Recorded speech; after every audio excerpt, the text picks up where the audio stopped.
अस्सलाम वालेकुम and welcome back to my channel. आज हम फ्रांसिस बेकन के एसेस को डिस्कस करते हुए ऑफ रिवेंज को स्टडी करेंगे। देखते हैं ऑफ रिवेंज का टेक्स्ट और उसका पैराफ्रेज। हम डिस्कस करने जा रहे हैं ऑफ रिवेंज का कंप्लीट टेक्स्ट और paraphrase. Revenge is a kind of wild justice which the more man's nature runs to, the more ought law to weed it out. वो कह रहे कि रिवेंज क्या है। Revenge is like a justice.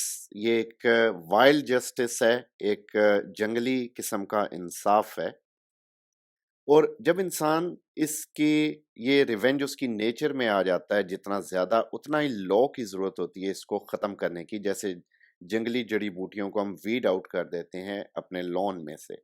इसके लिए law चाहिए होता है जो कि इस तरह की रिवेंजफुल एक्टिविटीज को रोके। लोग जो अपने तौर पे एवेंज करना शुरू कर देते हैं उनको रोका जाए, क्योंकि ये एक वाइल्ड जस्टिस है। दिस इज अ जस्टिस, लेकिन ये वाइल्ड जस्टिस है। ये लॉ को आप अपने हाथ में ले लेते हो, कानून से बालातर समझते हो खुद को। Whereas for the first wrong, it doth but offend the law, but the revenge of that wrong putteth the law out of office. क्योंकि अब जो फर्स्ट टाइम जो एक क्राइम हुआ, जो रॉन्ग हुआ, किसी के साथ नाइंसाफी हुई, फॉर एग्जाम्पल एक बंदा है, उसने दूसरे बंदे को अपनी गाड़ी से हिट कर दिया। इससे क्या होगा? लॉ अफेंड होगा, लॉ नाराज होगा इस बात पे, यानी ये गैर कानूनी काम है। लेकिन अगर उसका रिवेंज लिया जाएगा कि वो जो बंदा है वो उठ के आगे से उल्टा उसको टक्कर मार दे या उसको मारना पीटना शुरू कर दे, इससे क्या होता है? कानून अपने आप से बाहर हो जाता है, यानी कानून ज्यादा हरकत में आ जाता है। तो बेसिकली जब एक ने रॉन्ग कर दिया, असूल ये बनता है कि वो मामला कानून के हवाले किया जाए। बाहर के मुल्कों में यही होता है कि जब इस तरह के एक्सीडेंट्स होते हैं तो फौरन लोग अपनी गाड़ियों की पिक्चर्स लेते हैं, इंश्योरेंस कंपनीज को बुलाते हैं, ट्रैफिक पुलिस आ जाती है और मामला निबट जाता है, क्योंकि वो कवानीन को इस तरह हाथ में नहीं लेते। यहाँ पे ये होता है गाड़ी रुकती बाद में है, गालियां पहले शुरू होती हैं, उसके बाद लड़ाई शुरू हो जाती है, तो वो सारे लोग कानून को अपने हाथ में ले लेते हैं। Certainly in taking revenge, a man is but even with his enemy. अगर आप रिवेंज लेते हो तो आप अपने एनिमी के बराबर आ गए, कि उसने आपके साथ ज्यादती की, आपने उसके साथ कर दी। But in passing it over, लेकिन आप माफ कर देते हो तो ही इज सुपीरियर। तब वो बंदा सुपीरियर है जो कि माफ कर देता है, जो कि बदले के बदले में बदला नहीं लेता। और for it is princess part two pardon, क्योंकि ये बड़े जर्फ का काम होता है किसी को माफ कर देना। And Solomon, I'm sure, yani the great man, the wise man Solomon said, it is the glory of a man to pass by an offense. ये एक इंसान की अजमत है कि वो एक offense को, एक ज्यादती को बर्दाश्त कर जाए, उसके पास से चुप करके गुजर जाए, खामोश हो जाए, सब्र कर ले। That which is past is gone and irrevocable. So irrevocable है जो past, यानी उसको change नहीं किया जा सकता, वो चला गया है। And wise men have enough to do with things present and to come. और जो अक्लमंद बंदे होते हैं वो प्रेजेंट में रहते हैं और वो प्रेजेंट से डील करते हैं, फ्यूचर के बारे में सोचते हैं। मीन्स टू से कि एक बंदे ने अगर किसी को कत्ल किया तो दूसरा उसको ये सोच के कत्ल ना करे कि भाई इसके मेरे फैमिली पे क्या असरात होंगे, मेरा फ्यूचर क्या होगा, मैं जेल में सड़ूंगा। तो वो ये चीजें सोच के रखता है अक्लमंद बंदा। Therefore they do but trifle with themselves that labor in past matters. So वो अपने आप को, वो जो past matters हैं, जो वो उनके ज़हन पे सवार होते हैं, जो रिवेंज का एक जज्बा क्रिएट करते हैं, वो उसको बहुत छोटी सी बात समझ के भूल जाते हैं, आगे को बढ़ते हैं। There is no man doth wrong for the wrong's sake, but thereby to purchase himself profit or pleasure or honor or the like. कोई बंदा भी गलती या ज्यादती के लिए ज्यादती नहीं करता। कोई बंदा भी इसलिए किसी के साथ गलत नहीं करता कि उसे गलत करना पसंद है। लेकिन रीजंस क्या हो सकते हैं? कोई प्रॉफिट हो सकता है, कोई प्लेयर हो सकता है, ऑनर हो सकता है, और इस तरह के और काम हो सकते हैं। Therefore, why should I be angry with a man for loving himself better than me? तो बेकन कह रहा है कि मैं क्यों एक बंदे से नाराज हूं, इसलिए कि वो अपने आप से मुझसे ज्यादा मोहब्बत करता है। यानी हर बंदा अपने आप से मोहब्बत करता है, खुद पसंद होता है। हर एक बंदा अपने अपने लिए, अपनी जात के लिए प्रॉफिट चाहता है, प्लेयर चाहता है, ऑनर चाहता है। तो मैं ऐसे बंदे से क्यों नफरत करूं जो कि अपने आप को खुश करने के लिए किसी को तंग कर रहा है या मुझे तंग कर रहा है। And if any man should do wrong merely out of ill nature, हाँ, लेकिन कुछ लोग हैं जो सिर्फ़ इसलिए गलत करते हैं क्योंकि उनकी नेचर में ही है। कई लोगों के पास आप बैठते हैं, आपको नेगेटिव वाइब्स आती हैं और ये बड़ा क्लियर है। आपको पॉज़िटिव वाइब्स भी मिलती हैं लोगों से, नेगेटिव वाइब्स भी मिलती हैं। कई लोग जो शुरू में आपको अच्छे लगते हैं, लेकिन नेगेटिव वाइब्स आ रही होती हैं, वो कहीं न कहीं पे आके ट्रू हो जाती हैं, वो अपनी असलियत दिखा देते हैं। ये अल्लाह की तरफ से इंसान को एक तोहफ़ा होता है। हम इस पे गौर करें या ना करें। So why yet it is but like the thorn or a briar which prick and scratch because they can do no other. इनकी मिसाल एक कांटे की तरह है, खारदार झाड़ी की तरह है, जिनका काम ही प्रिक करना है, चुभना है, स्क्रैच करना है, जख्म लगाना है, क्योंकि ये इनका और तो कोई काम है नहीं। सो ऐसे लोग मौजूद होते हैं। The most tolerable sort of revenge is for those wrongs which there is no law to remedy. सबसे ज़्यादा टॉलरेबल सॉर्ट ऑफ रिवेंज कौन-सा है? यानी वो रिवेंज जो कि बर्दाश्त किया जा सकता है। ये वो रिवेंज है जिसके बारे में कोई लॉ ने रेमेडी नहीं दी। फॉर एग्ज़ाम्पल आपने किसी की ग़ीबत कर दी क्योंकि उसने आपकी ग़ीबत की। किसी ने आपको गाली दी, आपने जवाब में गाली दे दी। कानून नॉर्मली इन चीज़ों को नहीं पकड़ता। But then let a man take heed the revenge be such as there is no law to punish. तो बेकन कह रहा है अगर रिवेंज लेना ही है तो बंदा इस तरह का रिवेंज ले जिसके ऊपर उसे कानून उस पे गिरफ्त ना करे। Else a man's enemy is still beforehand and it is two for one.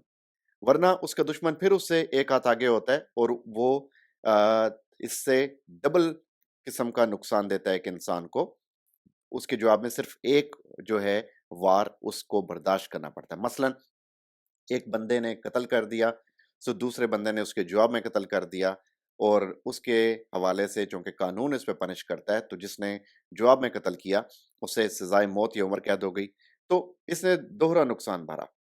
जिसने किया उसने एक दफा नुकसान भरा कि उसका एक कत्ल हो गया, लेकिन जिसके साथ हुआ उसका एक कत्ल भी हो गया और दूसरा वो जेल में भी सड़ा। तो वो कह रहा है कि अगर तो लॉ के हवाले से आपने रिवेंज लेना है तो फिर ऐसा रिवेंज लें जिसमें कानून आपको ना पकड़े, वरना आपका एनिमी आपसे दो हाथ आगे ही रहेगा।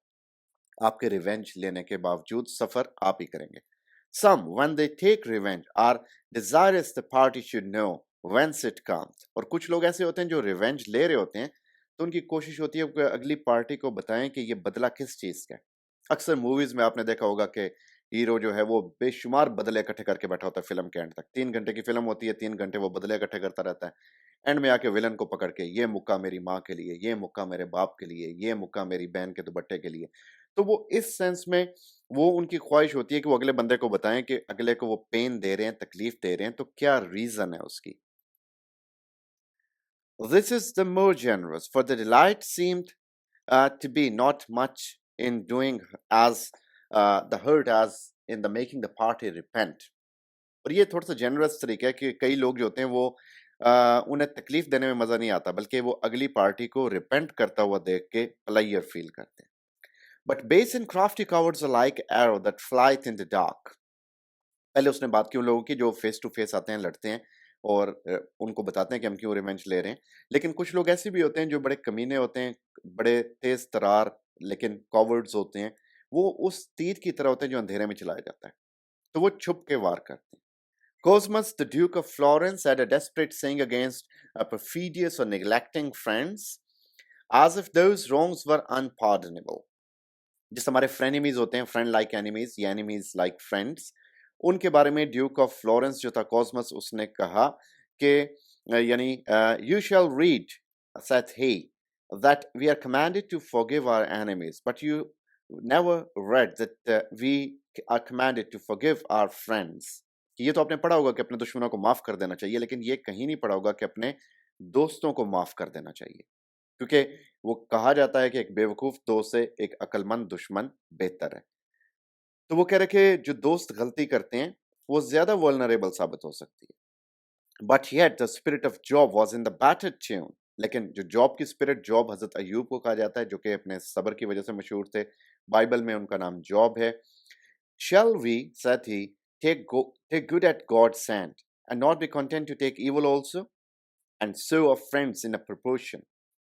कि खुदा जब हमें कोई अच्छी ब्लेसिंग्स देता है तो हम उसको बड़ा खुशी खुशी रिसीव करते हैं, तो जब हमारे साथ कुछ बुरा होता है तो हम उसे खुशी-खुशी क्यों नहीं रिसीव करते? इसलिए फिर हमें एनिमीज़ के साथ ऐसे फ्रेंड्स को भी बर्दाश्त करना चाहिए।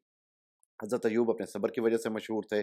उनके बेशुमार बीमारियों से उन्होंने लड़ाई की, पूरे जिस्म पे कीड़ों ने हमला कर दिया, फिर अल्लाह ने उन्हें सेहत दी। इस पूरे टाइम में वो अल्लाह का शुक्र करते रहे, उन्होंने कभी भी एक नाशुक्री के अल्फ़ाज़, कंप्लेन अपने मुँह से नहीं की, इसलिए सब्र अय्यूब बहुत ज़्यादा मशहूर है।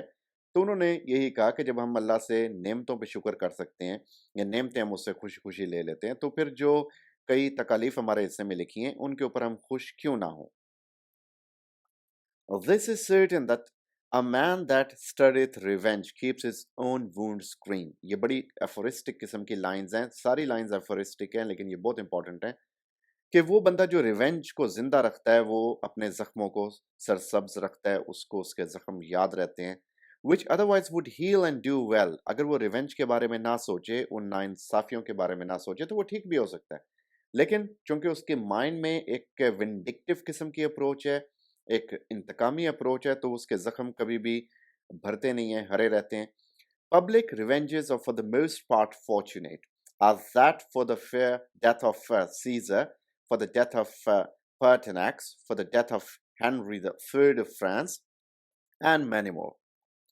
जो पब्लिक रिवेंज जो होते हैं वो बड़े फॉर्चुनेट होते हैं, जिसका सीजर की डेथ थी, जिसका पर्टिनेक्स की डेथ थी, जिसका Henry the third of France की डेथ थी। क्यों होता है इसमें ऐसे कि ये जो इस तरह की डेथ्स होती हैं, इनमें कई चीज़ें ओवरलुक हो जाती हैं। यानी जो सीज़र था, वो जब उसकी डेथ हुई, तो उससे बहुत सारे लोगों को फ़ायदा पहुँचा, अवाम को बड़ा फ़ायदा पहुँचा, अवाम बड़ी खुश हुई।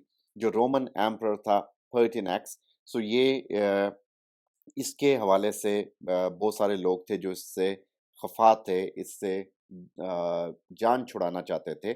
Same is the case with Henry the third. So ये जो लोग थे इनकी लाइक हम ये कह सकते हैं कि इन सब लोगों के मरने पे जो यानी पब्लिक रिवेंज ही हुआ इन सब के साथ। सो ये पब्लिक रिवेंज जो थे ये कॉमनली फॉर्चुनेट होते हैं, कहीं ना कहीं अवाम के काम आते हैं। सो ये जो Henry third the king of France था, ये इसकी असैसिनेशन हुई 1589 में। तो ये जो असैसिनेशंस होती हैं जिसमें बहुत सारे लोग अपना पार्ट प्ले करते हैं, ये कहीं न कहीं फॉर्च्यूनेट भी साबित होती हैं और इसमें एसएसएन जो है उसकी गिरफ्तारी भी इतनी ज़्यादा नहीं एक्सपेक्टेड होती क्योंकि बहुत सारे लोग इन्वॉल्व होते हैं। But in private revenges it is not so. लेकिन अगर ज़ाती रिवेंज है पर्सनल लेवल पे उसमें ऐसा नहीं होता। Nay, rather, vindictive person live the life of witches, who, as they are mischievous, so end they infortunate. तो जो इंतकामी किस्म के लोग होते हैं, वो एक जादूगरनियों की तरह ज़िंदगी गुज़ारते हैं, चुड़ैलों की तरह ज़िंदगी गुज़ारते हैं, क्योंकि वो लाइफ़ में मिस्चीवियस रहते हैं, उनकी जो एंड होता है, वो भी बड़ा इनफॉर्च्यूनेट होता है, जो बेसिकली अनफॉर्च्यूनेट होता है। जिस तरह विचेस को जला दिया जाता था स्टेक पे, इसी तरह इन लोगों का भी एंड बुरा होता है, चूँकि वो कभी भी किसी का अच्छा नहीं सोचते, वो जब भी सोचते हैं, इंतकाम का सोचते हैं। So, dispersed meditation was there all through it. He is somewhere favoring revenge, somewhere he is denying revenge. कहीं पे वो revenge के kinds बताता है कि कौन सा अच्छा revenge है, कहीं पे वो रोकता है कि इस तरह का revenge नहीं लिया जाना चाहिए, कहीं पे वो लोगों को बताता है जो माफ़ कर देने वाले हैं, कहीं पे वो लोगों को बताता है जो माफ़ नहीं करते, vindictive रहते हैं, कहीं पे कुछ ऐसे revenge जो कि पब्लिक को फ़ायदा देते हैं, कुछ ऐसे revenge जो पर्सनल लेवल पे जो कि इंसान को नुकसान देते हैं।